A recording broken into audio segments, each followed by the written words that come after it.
A Short History of the United States, Part 1, Beginnings to 1776. A long time ago, the land now called the United States had no cities or highways. Native American people lived here for thousands of years. They had many different cultures, languages, and ways of life. Some hunted animals. Others grew corn, beans, and squash.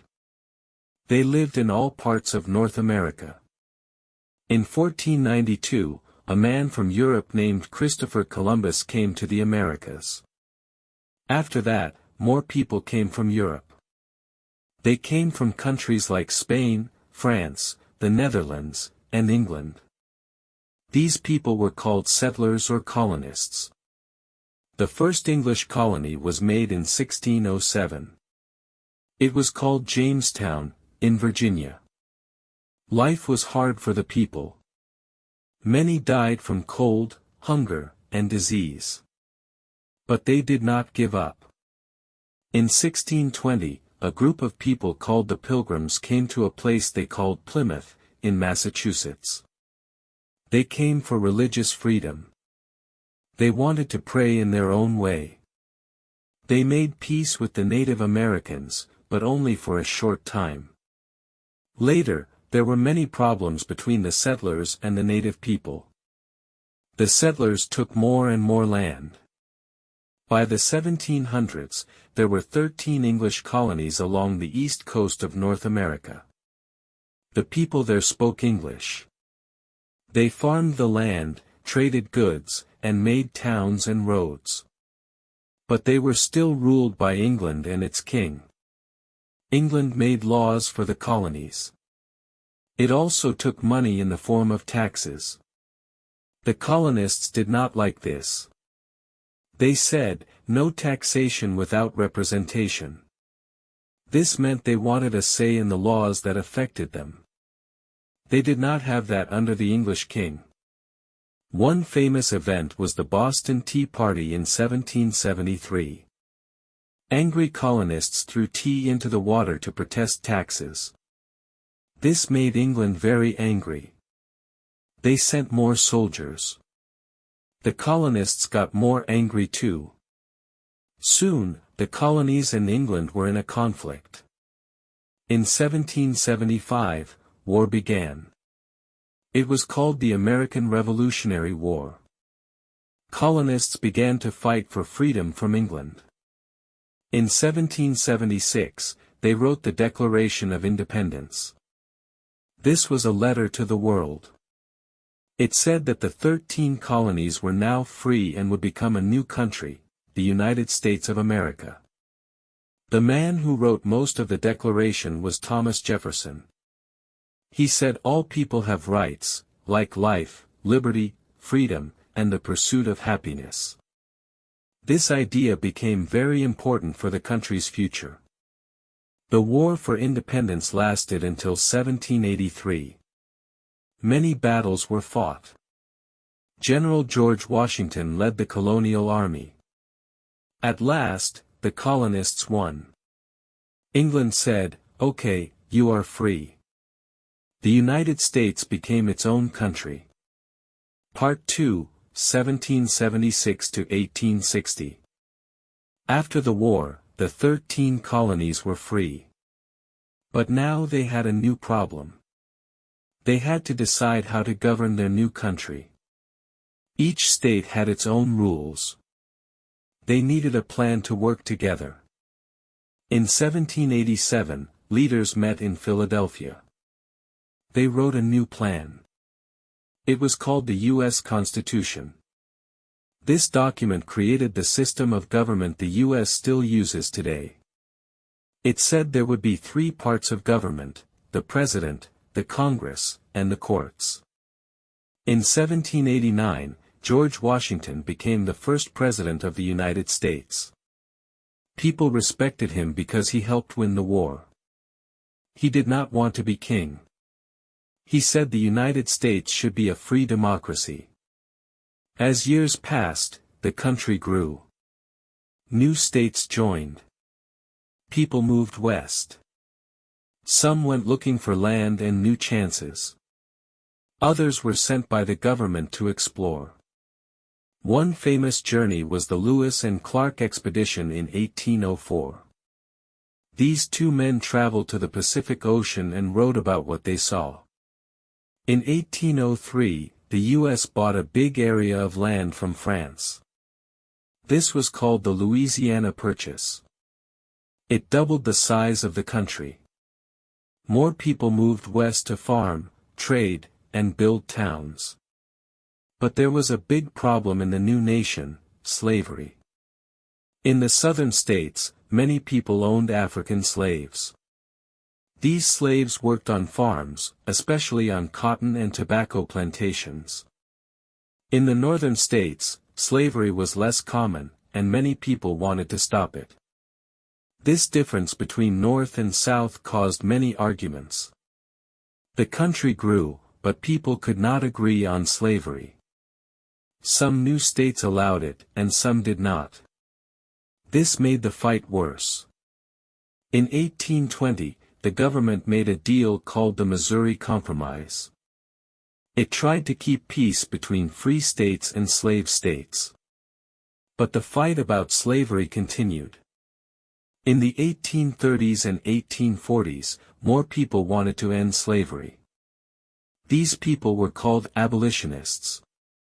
One famous abolitionist was Frederick Douglass, who was once a slave. He escaped and gave powerful speeches. Another was Harriet Tubman, who helped many slaves escape to freedom using the Underground Railroad. At the same time, more land was added to the U.S. In 1845, the U.S. added Texas. In 1848, the U.S. won a war with Mexico and got California, Arizona, New Mexico, and other areas. In 1849, people found gold in California. This started the gold rush. Thousands of people traveled west, hoping to get rich. New towns grew fast. San Francisco became a big city. But as the country grew, the fight over slavery got worse. In 1854, a new law called the Kansas-Nebraska Act made people even more angry. Violence broke out in Kansas. By 1860, the country was deeply divided. A new political party called the Republican Party said slavery should not grow anymore. Their candidate for president was a man named Abraham Lincoln. Lincoln won the election in 1860. Many southern states did not like this. They said, "We are leaving the United States." They formed their own group, called the Confederate States of America. This started the biggest war in U.S. history, the Civil War. Part 3, 1861 to 1898. The American Civil War began in 1861. The northern states, called the Union, fought the southern states, called the Confederacy. The South wanted to keep slavery. The North wanted to stop the spread of slavery. They also wanted to keep the country together. The war was very hard and bloody. Families were divided. Over 600,000 people died. It was the deadliest war in U.S. history. President Abraham Lincoln led the Union. He believed slavery was wrong. In 1863, he made the Emancipation Proclamation. This document said that all slaves in the Confederate States were free. It was a very important moment in U.S. history. The Union Army slowly won the war. In 1865, the South surrendered. The war was over. The United States stayed together. Soon after the war, President Lincoln was killed by a man who supported the South. Lincoln's death was a great sadness for the country. After the war, the U.S. entered a time called Reconstruction. This was a time to rebuild the South and help former slaves. New laws gave rights to African Americans. The 13th Amendment ended slavery. The 14th and 15th Amendments gave rights like citizenship and voting. But change was hard. Many white people in the South did not want former slaves to have rights. They made unfair laws called Jim Crow laws. These laws kept black people and white people apart. Life was still very hard for African Americans. At the same time, the country kept growing. More people came from Europe. Immigrants came from places like Ireland, Germany, Italy, and Poland. They came looking for work and a better life. They worked in farms, factories, and cities. New inventions helped America grow fast. The telephone was invented by Alexander Graham Bell in 1876. The light bulb came a few years later, invented by Thomas Edison. People could now talk from far away and see at night. Trains helped people travel faster. In 1869, the U.S. finished the Transcontinental Railroad.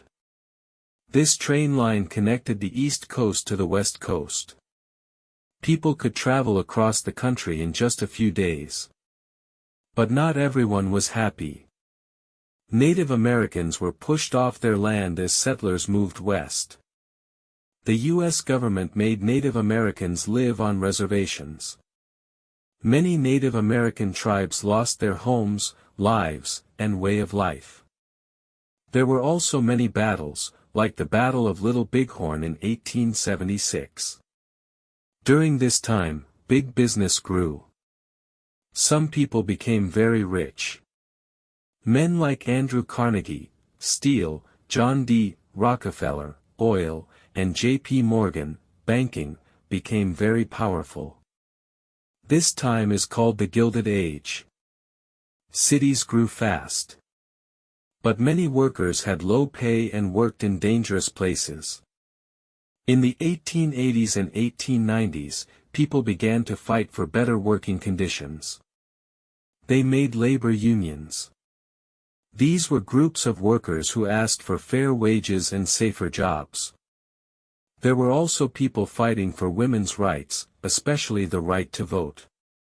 At the end of the 1800s, the U.S. started looking outside its borders. In 1898, the U.S. fought the Spanish-American War. The war was short. The U.S. won and took control of places like Puerto Rico, Guam, and the Philippines. The U.S. was now becoming a world power. Part 4, 1898 to 1945. After the Spanish-American War in 1898, the United States became stronger. It had new territories and more power in the world. But inside the country, many people still had hard lives. In the early 1900s, this time was called the Progressive Era. People wanted to fix problems like child labor, dirty cities, and unfair business practices. A president named Theodore Roosevelt helped change many things. He protected nature, made food safer, and stopped big companies from cheating people. More women also asked for the right to vote. They gave speeches, marched in the streets, and worked very hard. After many years of fighting, women won the right to vote in 1920 with the 19th Amendment. In 1914, a big war started in Europe. It was called World War I. At first, the U.S. did not join. But in 1917, the U.S. entered the war. American soldiers helped the Allies, like France and the UK, win the war in 1918. After the war, many Americans wanted peace. They did not want to join new wars. The 1920s were a time of fun and change. This time was called the Roaring Twenties. Many people moved to cities. They bought cars, radios, and new clothes. Jazz music was very popular. Black artists, writers, and musicians were part of a movement called the Harlem Renaissance. But not everything was good. In 1929, the U.S. stock market crashed. This started a very hard time called the Great Depression. Millions of people lost their jobs. Many families had no food, money, or homes. In 1933, a new president, Franklin D. Roosevelt, FDR, started programs to help the country. His plan was called the New Deal. The government gave jobs, built roads, and helped banks. These changes helped people survive. While America was recovering, a Second World War began in 1939, World War II. Germany, led by Adolf Hitler, wanted to take over Europe. Japan also wanted to control parts of Asia. At first, the U.S. stayed out of the war. But on December 7, 1941, Japan attacked a U.S. military base at Pearl Harbor, in Hawaii. The next day, the U.S. joined the war. The country fought in two places, Europe and the Pacific. American soldiers fought bravely in battles like D-Day in France. At the same time, the U.S. fought Japan on islands like Iwo Jima and Okinawa. At home, many Americans worked in factories to make weapons and planes. Even women joined the workforce in large numbers. In 1945, the war ended.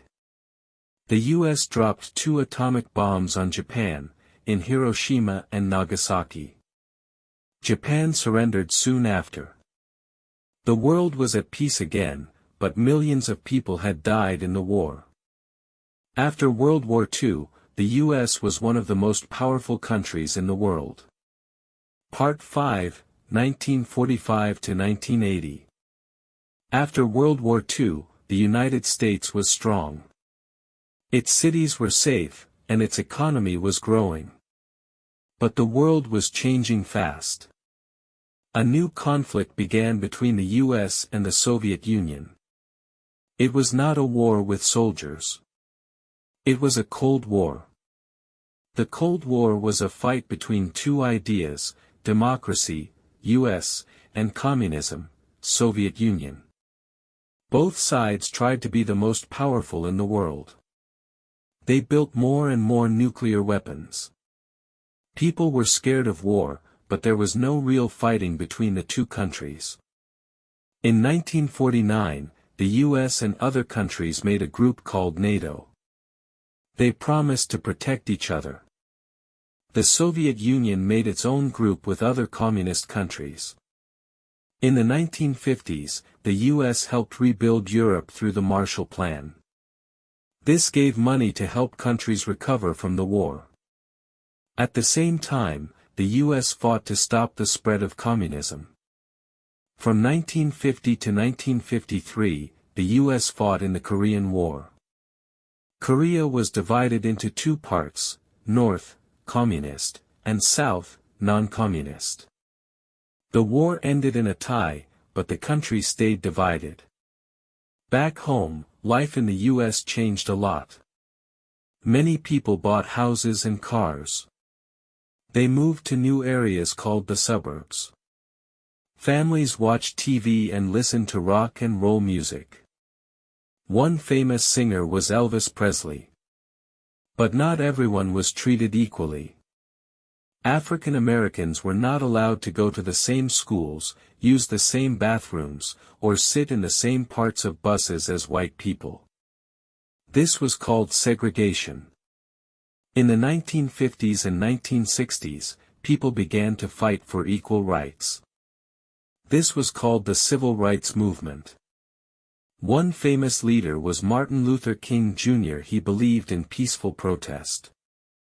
He gave the famous "I Have a Dream" speech in 1963.